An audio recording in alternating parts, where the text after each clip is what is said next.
The Sounds of ECLA deep dives into the business worlds of our members and partners. What is the growth direction of your business? Where's the areas you want to focus on? We learn about the challenges you've never heard of. Sometimes work is going to need more of your time.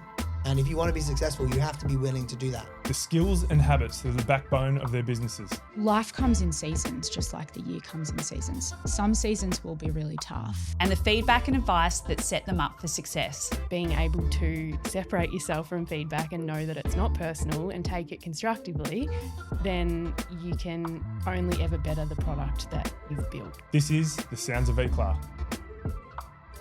Welcome to The Sounds of ECLA. As always, I'm joined by Loz. Hello, how are you? Going well, going well. Now, we're going to do it a little bit differently today. Usually, Pressure's on. I'm the person making the introduction, but this is someone who's been here a long time and you know her very well, so I'm going to handball off to you. Thanks, Maxie. With over 20 years in events, today's guest knows the industry back to front. From private events to large public scale events, including the iconic Pink Lady on the MCG, made up of over 10,000 cancer survivors and their families, she has built a great business, all while balancing her most important role as a mum of three. A big welcome to Eliza Vesey. Welcome. Thank you. Thank you so much for having me. This is really lovely. I feel like we're just having a really good chat. I know. Like, we I do know a you lot of guys those so chats. well. I do love it. I really like it. It's good to be here. Events. What is it about events? Why is that your passion and how did you get into it? Yeah, it's the adrenaline, I reckon. Like, I think I'm a bit of a junkie for that sort of stuff. But interesting in the intro, and I hadn't actually heard that yet. The Pink Lady was what got me into it. So I was overseas and living overseas. And I thought, got to move back.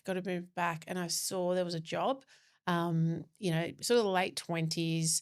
I was working in project management and I thought that looked really cool. Like, it's sort of sport, it's events, didn't. I have to say, now I look back, I'm like, I actually knew nothing about events, but I thought I did. So I moved home, applied for the job, got the job. I was like, at the time, I was like, this is awesome. So that was sort of my first, I suppose, really entry into it. And that taught me so much from stakeholder management. I was sort of working in sport. We had heaps to do with the AFL. At the time, the CEO of the AFL lost his wife to breast cancer, so he was really involved, and that was sort of the connection with that. And through that, I met just a bunch of people and never looked back. So I was there for about a year. I also had a connection with breast cancer, with my mum had recently had it. So the whole thing just seemed perfect. Yeah. So they do that every 4 years. And the amount of ladies on the MCGs and men now represent how many people are diagnosed with breast cancer that year. So it's really significant. And the Melbourne Football Club have been part of that for some time. So, yeah, got into that. And then as these things do, that contract finished. I think that was about a year. And through that, I met someone else, and that was in an agency. And I think I was there for the next agency, Peter Jones Special Events, for about 5 years, who ironically, 15 years later, 20 years later, I'm still really close with. And I'm still doing some work for. Actually, we work together. We've got a couple of gigs this year. Yeah. And I learnt most of what I know really through him. And he had some of the biggest stuff over that period. So some of the things we did, which you just pinch yourself, it's so lucky. The Queen came to Australia, we did her visit, Oprah came, Princess Mary and Frederick came, we did her visit. What else did we do? Cadel's Welcome Home tour. That's a good story. That was 7 days. We won the tour, and then the government were obviously we're bringing him home, and we want to do a event. And Pete was the go-to at the time, and so they were we're going to close St Kilda Road. He's going to ride down St Kilda Road into Federation Square, and we're going to have 8,000 people there. And so if you can imagine, the equivalent is sort of Grand Final Parade, Melbourne Cup Parade. That's a year in the making. At a minimum. This was 7 days. So that was almost I think we had, I don't know how many people working at the office, maybe 6 or 8. Everyone was on. And that was really cool. So that was no one said no, all stops, just bring it out. But also was one of my most double check everything you send to print moments before, but we were so rushed before you print it. because we had to print a yellow jersey and it was meant to be like the size of Federation Square. You know that like cobbled path Yep. in Melbourne? Yeah. So my sauce went inside, unrolled it. Kid you not, guys, it was like 30 centimeters. Oh, 30 centimeters, no. like tiny. I was like, it's a small package for a really large jersey. Anyway, somewhere along the line, 30 meters vertices, someone had just, probably me, I didn't proofread it, Yeah. probably. I remember looking at him going, uh-oh, this is all me. He's like, no worries. This is good. It's okay. Anyway, printer all night, printed it, got it there. Solved But it. like, yeah, ever since then I've been like, oh my God, just double check everything you sent to print.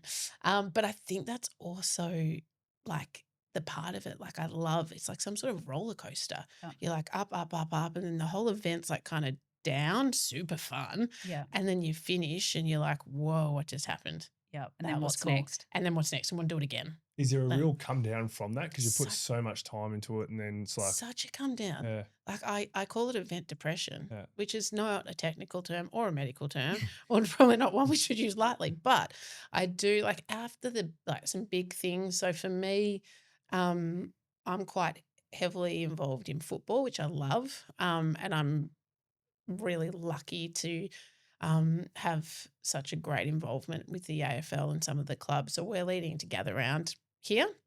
So I'm going to Adelaide, and that's really busy. So we'll finish that, and the next week I just like look around, going, "Oh, this is a bit grey, isn't it?" Yeah. Like, but then while I'm doing it, I'm also like, "Oh, why do I do this? It's It's every so year. much Yeah. work." It's so much grand final, similar thing. Any really big event is like such like, yeah, you're just like holding on. And then after it, the next day, I often be like, okay, why am I feeling so flat? Oh, yeah, finished a job last night and you're tired and, all those things. And as I get older, it seems the scales seem to be even more so like adrenaline really flat. Yeah. So, yeah, but I do love it still. Eclar is a place where work, connection, and culture meet with warmth and intention. Not a traditional co-working or service office, but a workplace shaped by human experience for modern professionals who want to work brilliantly. Visit eclar.com to learn more. Having worked in clubs and agency work and now going out on your own, which is an amazing achievement because events need people.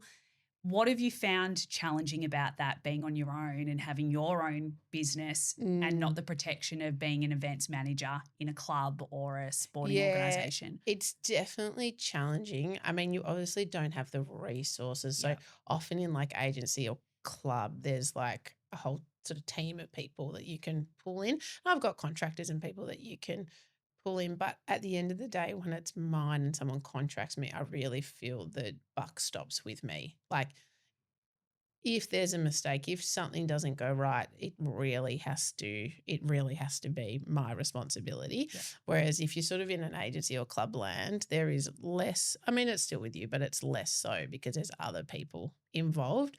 So I'm working on the moment, I suppose, is trying to also look at the bigger picture. So when it's just me, it's like so in the detail, and you have to have quite a high level of attention to detail in events, particularly if you're doing some of those things that are like, second by second kind of movements. So I'm like, okay, make sure you spend time looking at the bigger picture, which in those agencies and larger organizations, you might have a bit more time to do that. Or someone else is like, oh, have you thought of, what about this? Like, this is our strategic direction. Is that where it's heading?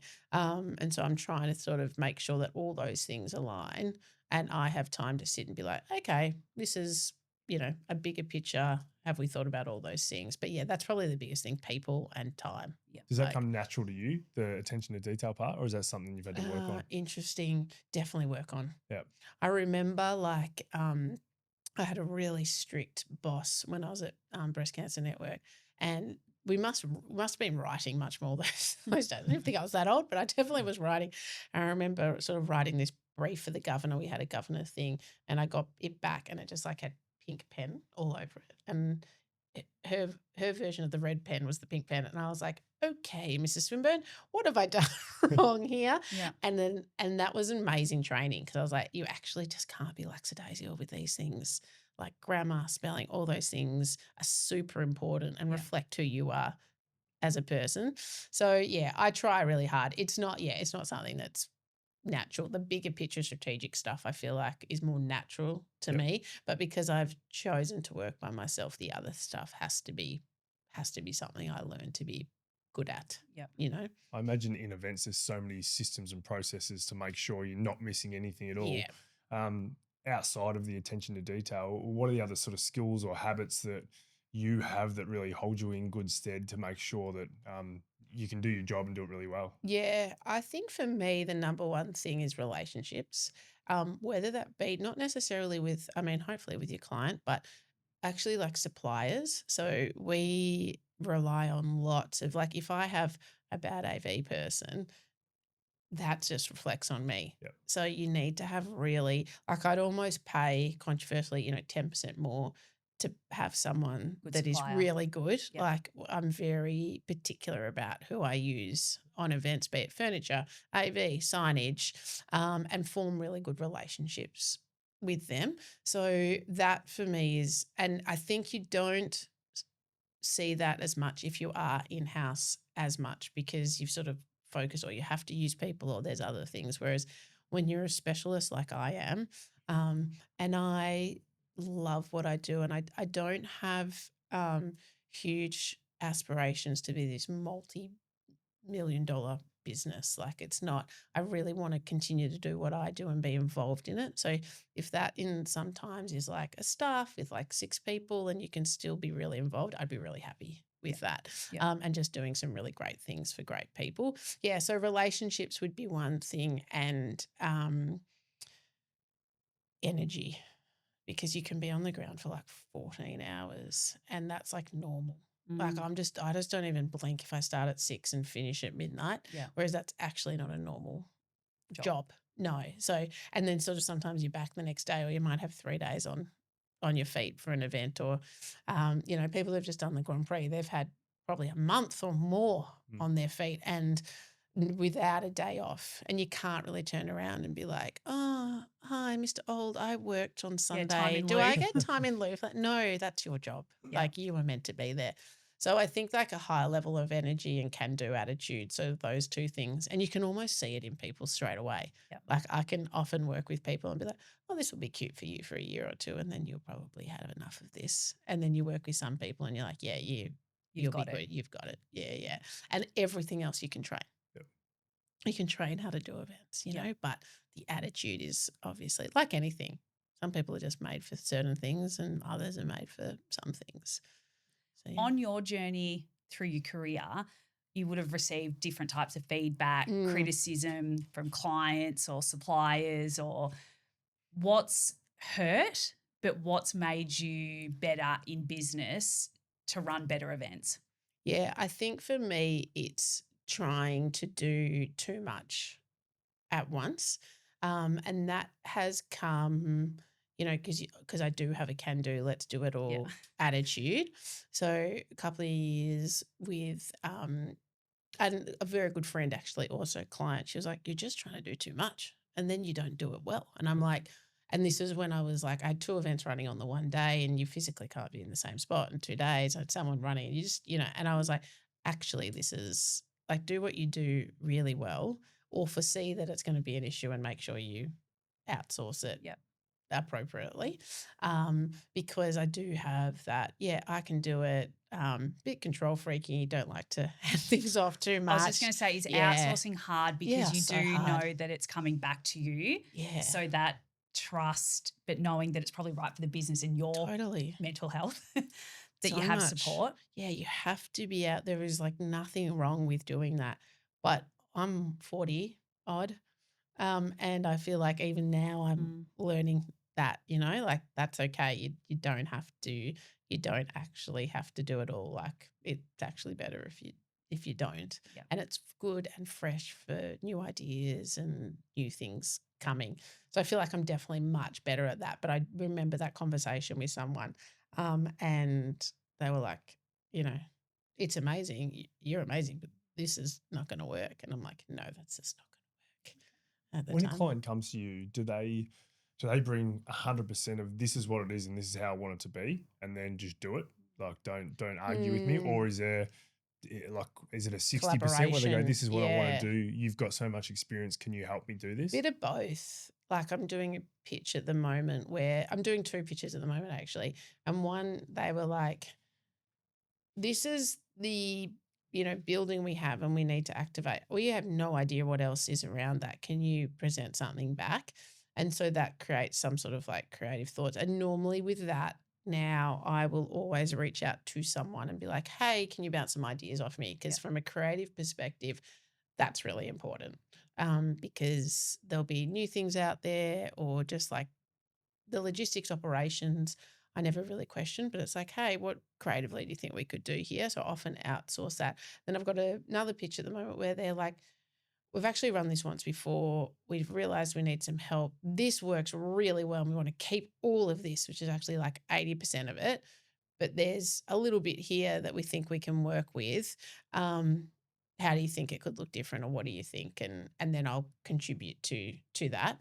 But I think most people would hire me, I think, or moments, because it's like we need something executed really well, that someone that will be on from where to go can kind of integrate themselves within us, represent us well, and yeah, come up with some good ideas along the way. Have you ever had to say to them, that's a shocking idea, or that's crazy, Oh, or you shouldn't do yeah, that? Yeah. totally. I had to write an email this morning to someone, and I like wrote it last night, actually, slept on it and thought, okay, like they're hiring you for your expertise. You have to give them back. And if they choose to ignore it, no problem. Yeah. Like I'm not fussed, Yeah. because it's your event and you own it. But I thought, I have to tell them how I'm feeling, because if at the end of the event and it doesn't go well, It's on and they're you. like, yeah, and they're like, oh, that didn't work. I'm like, oh, I should have told you that it wasn't going to work. So yeah, I wrote something just this morning and said, this is how I'm feeling. Feel free to call me, but at the end of the day, absolutely up to you. But these are my thoughts. Because I think too, if you're not in events, you don't necessarily, I mean, also a lot of people got so much other stuff going on. You don't necessarily do it all the time. And it's not brain surgery. It doesn't take a lot. But when you've done a lot of them, you can Yeah. see what's going to work Yeah. for an audience. I reckon, as an MC, Maxi, I'm sure when you do that, you're like, see a run sheet, you're like, I've done a few of these. I think maybe I know, and you sort of pick when is appropriate, or sometimes you go, I know how this is going to roll. Yeah. We'll just do my thing. And I'd say a lot of Move the time on. it's also for the people, either the MC or someone like you running it, it's duck on a pond. Yeah, It totally. is like there's that much scrambling going on. There's that much has gone wrong. Things haven't shown up. You've had to go and change signage out, and you're just hoping people don't notice certain things.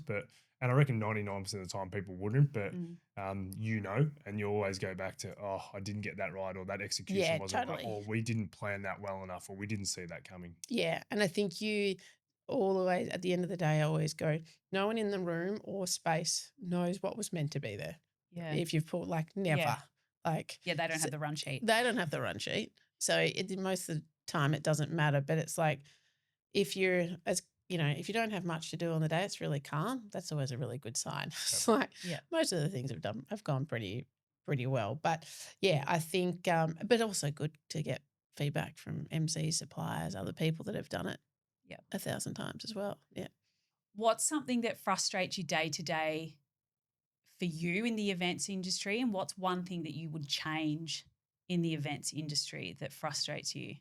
I think when you've done it for so long, there's a lot of people coming in, and it's really changed over the time.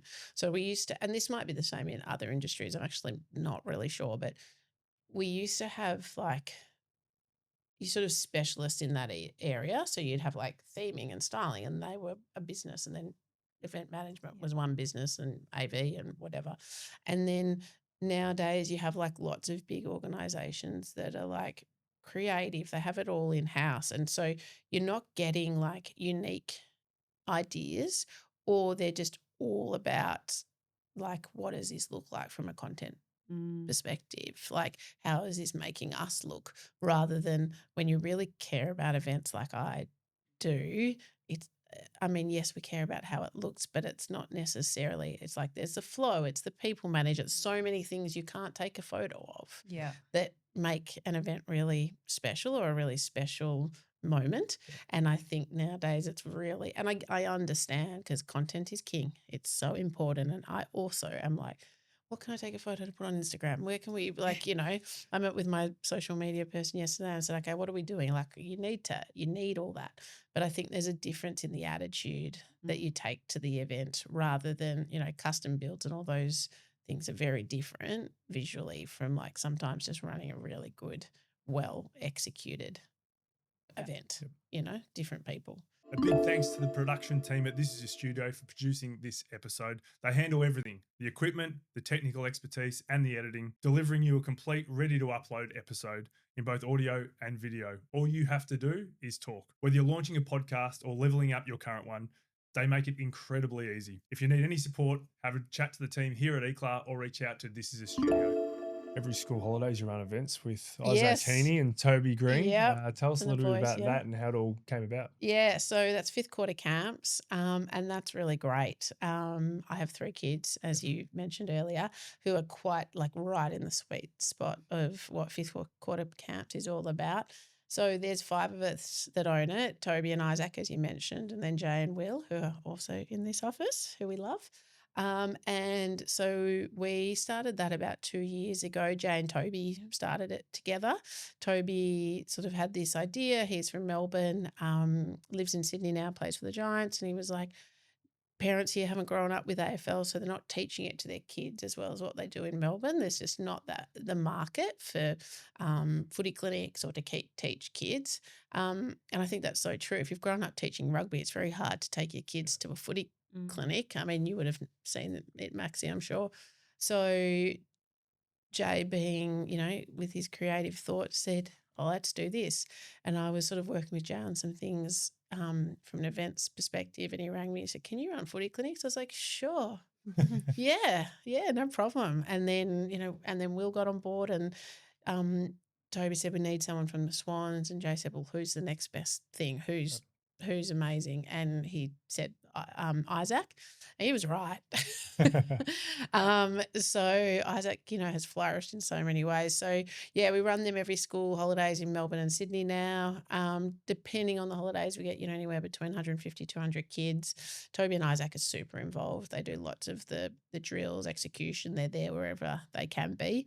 I do the logistics and operations, and then Jane will sort of do the commercialisation and bits around it. So that's that's busy. And we're trying to grow that as much as possible, but has like every kid that comes to it loves it. Right. In Melbourne there's a bit more of a market for it, but in Sydney definitely the ones that and the schools are trying to get footy in, so they love having us because in such a heavy rugby market, they're like, come to us, we want to teach the kids. But yeah, that's my side project.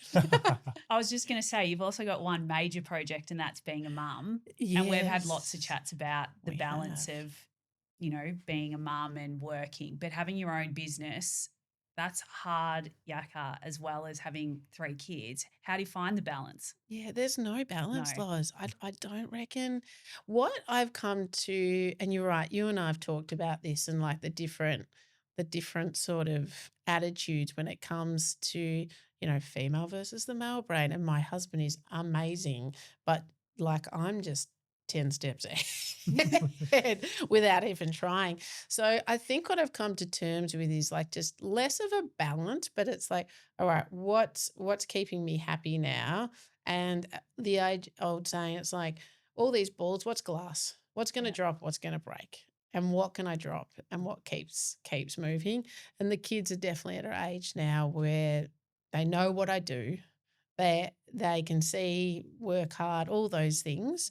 Sometimes I'm like, oh God, love a day off. But I think I would also, and everyone's different, it's like I love to work. So this is how I choose to do it. And you just have to accept that, like, I have a choice. Yep. And I've chosen this. And so I'm trying to be much more accepting of that and say you have a choice always. You can go and work in a cafe. You could go work somewhere else. This is how you've chosen to do it. And was definitely one of the reasons I ended up at ECLA as well, because I was working from home. I've told you guys this before, and I was like, oh, there's no defining sort of space. But I work for myself. And so, yeah, came here, and that's been amazing too, because I have like a place to go to, come home. There's a good break in between it. But I think it's hard. And from what I hear, I don't have teenagers yet, but I don't think it gets easier. Nah. The older they get, the bigger the problem. Seriously, yeah. I think I've got an 11-year-old, and I'm like, are you a teenager? Because I think this attitude is a teenager. So yeah, I think it's just so hard, isn't it? I mean, as you know, Loz quickly was running to Sandringham to see the ass and then back here and just, but I think if you can, it's easier said than done, right, though? But I'm trying to just accept it, do what I can and hope no one ends up. Well, you're doing a very good job. Thank you. Where can people find you? Yes, well, I've got an Instagram, which is Moments Made. I've got a website, momentsmade.com.au. Always up for a chat, always up for a coffee. Love what I do. Always open to, talk about how people would like to be involved or not like to be involved or what they're doing. Or you can come to ECLA, great coffee. As Loz said, you're killing it now, not only in your business, but obviously as a mum as well. I saw you down in Anglesey with the kids for nippers that over was the summer fun. too. Yeah. So well done with everything you're doing, and you've been a great part of our community here too. So thank you. I'm so happy here. You guys run a really great organisation, and we're all really lucky to be here. No, we appreciate you. This has been the Sounds of ECLA. We look forward to getting you in next time to hear more about what our members are doing and more about their businesses.